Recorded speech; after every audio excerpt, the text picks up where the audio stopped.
Howdy, this is a presentation over the history of music festivals. In 1952, the Newport Jazz Festival was founded in Rhode Island, marking the inception of festival culture to the Western world. 13,000 people attended the festival to hear jazz, gospel, and blues performances by well-known singers like Billie Holiday and Ella Fitzgerald. The Newport Jazz Festival, with its educational morning summit and evening music, was still associated with countercultural youth movements. The festival was hailed by major magazines and newspapers, and some 13,000 people attended between the 2 days. In general, the festival was regarded as a major success. Some Newport residents were opposed to the festival. Jazz appreciation was not common with the established upper class community, and the festival brought crowds of younger music fans to Newport. Many attendees were students who, in the absence of sufficient lodging, slept outdoors wherever they could, with or without tents. Newport was at first not accustomed to this. Moreover, many of the musicians and their fans were African American. Racist attitudes were probably a factor in some residents' opposition to the festival too, as it commonly was across the country at the time. This continued when, in 1959, a sibling festival, the Newport Folk Festival, was launched. The Newport Folk Festival is an American annual folk-oriented music festival in Newport, Rhode Island, which began in July of 1959 as a counterpart to the previously established Newport Jazz Festival. The festival remains a focal point in the ever-expanding genre of folk music. This festival was made famous when Bob Dylan decided to play Electric, a movement that marked a change in pop culture and introduced rock and roll revolution to folk audiences. Bob Dylan's 1963 and 1964 performances solo and with bass had made him popular with the Newport crowd, but on July 25th, 1965, Dylan was booed by some fans when he played with backing band the Paul Butterfield Blues Band. It's usually said that the reason for the hostile reception by a small number of fans was Dylan's abandoning of the folk orthodoxy or poor sound quality on the night, or a combination of the two. The controversy regarding the reaction of the audience at this event is often overplayed, as it was not the general reaction of the audience, but rather that of a small number of folk purists, including Pete Seeger. The reaction of the crowd to Dylan's performance was generally quite enthusiastic. This performance marked the shift in his artistic direction from folk to rock and had wider implications for both genres. The performance also marked the first time Dylan performed like a Rolling Stone in public. The Monterey International Pop Music Festival was a 3-day concert event held June 16th to 18th in 1967 at the Monterey County Fairgrounds in Monterey, California, marking the first festival in the United States that was conscious about the experience outside of the music itself. The festival is remembered for the first major American appearances by the Jimi Hendrix Experience, The Who, and Ravi Shankar, the first large-scale public performance of Janis Joplin, and introduction of Otis Redding to a mass American audience. The Monterey Pop Festival embodied the theme of California as a focal point for the counterculture and is generally regarded as one of the beginnings of the Summer of Love in 1967 and the public debut of the hippie, flower power, and flower children movements and era. The reported attendance of this festival varied from 25,000 to 90,000 people. It was not only about the music, but about the experience that made America's youth want to converge around this new culture. In 1968, Milwaukee Summerfest was created. The festival takes the record for the most attendees at a North American music festival, drawing 1 million people over 11 days. While early plans included special programming aimed at African Americans, young people, and families, Summerfest was framed from the first as a cultural event. The two biggest gets on the festival's board wish list were the Royal Philharmonic Orchestra of London and the National Ballet of Mexico.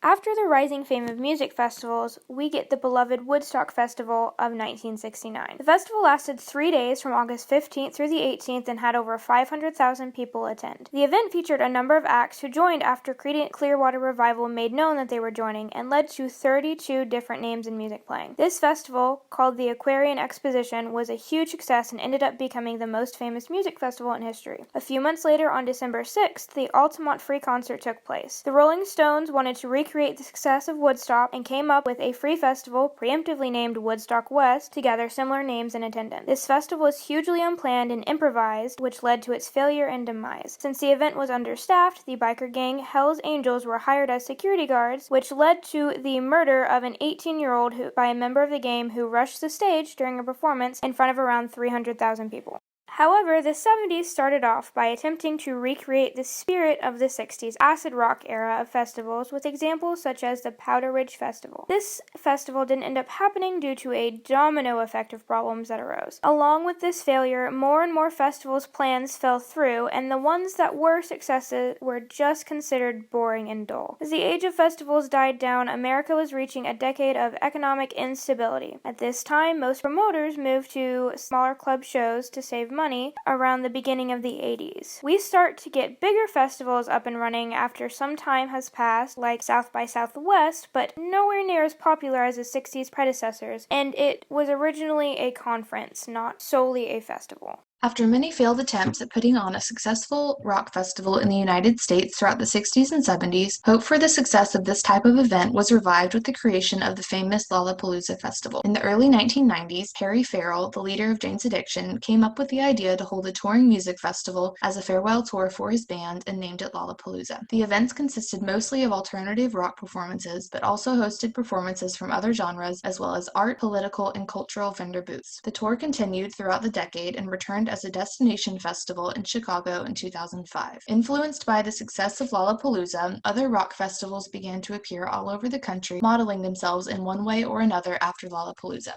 Moving on to some of the other more notable music festivals in chronological order, we have the Warped Tour, which began in 1995 and successfully toured for 25 years. Next, there's the Electric Daisy Carnival, or EDC, which got its start in 1997 and is now one of the largest EDM festivals in the country. After that, we have Coachella, which began as an indie rock festival in 1999 and is now turned into one of the most iconic annual festivals and boasting performances from every major genre and just about everything in between. Ultra got its start in 1999 as an outdoor EDM festival in Miami and was named after the Depeche Mode album Ultra. Moving on to the 2000s, the Austin City Limits Festival began in 2002 with performances by 67 different bands. The last major music festival that I'm going to be covering is Bonnaroo, which first appeared in 2002 and was named after the Creole slang for best on the street. Bonnaroo has hosted many different iconic musicians and continues to be one of the premier music festivals in the country.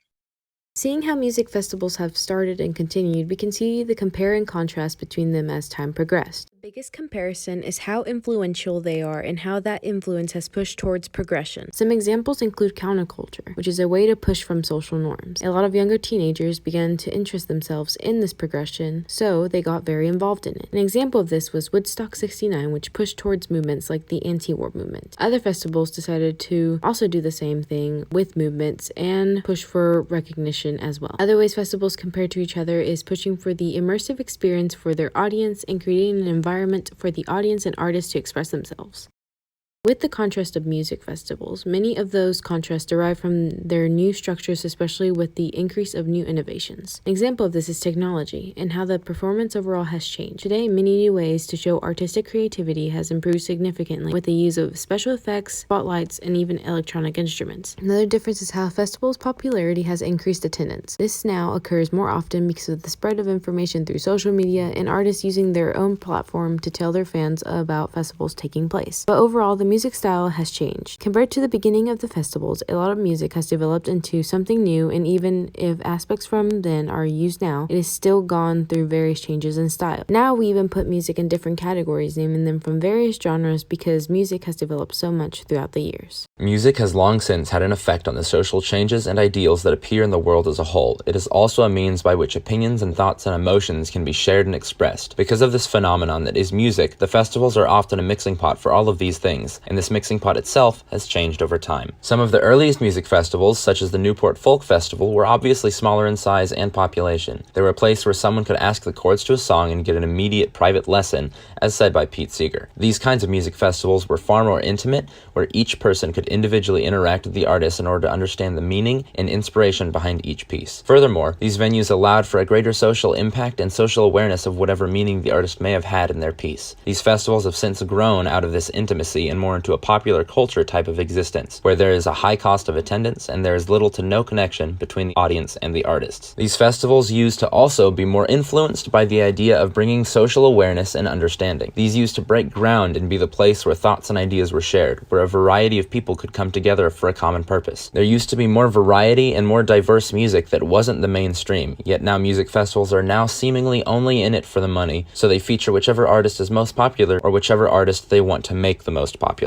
Additionally, music festivals have their own type of culture. They influence people in ways they are typically not. In the earlier stages of music festivals, like the early jazz festivals, they used to push social boundaries and challenge beliefs. They used to challenge the normality of certain music and create their own style, whereas now, most music festivals play the same genres and the same big names, rather than featuring new and distinct varieties and aspects of music. The Newport Festival was where Bob Dylan went electric, going against the grain of popular taste in music and popular culture. These festivals are also a place where each artist is able to express their opinions and stances in a more clear and concise manner. They can allow for a connection with the audience, which allows for a transference of ideas and opinions that generate conversation and make people more aware of whatever issue or position the artist is attempting to convey. Furthermore, these festivals are also places where people of any kind can come together on common ground, leaving the typical social stigmas and ideals behind and interact with each other as they would any other human. These festivals spark change in opinion, ignite conversations, and set the world ablaze with different ideals and different options on how to approach these worldly issues. It is a common ground for anybody to walk on, allowing for a social connection and a cultural shift unlike those seen from any other major worldly events and practices.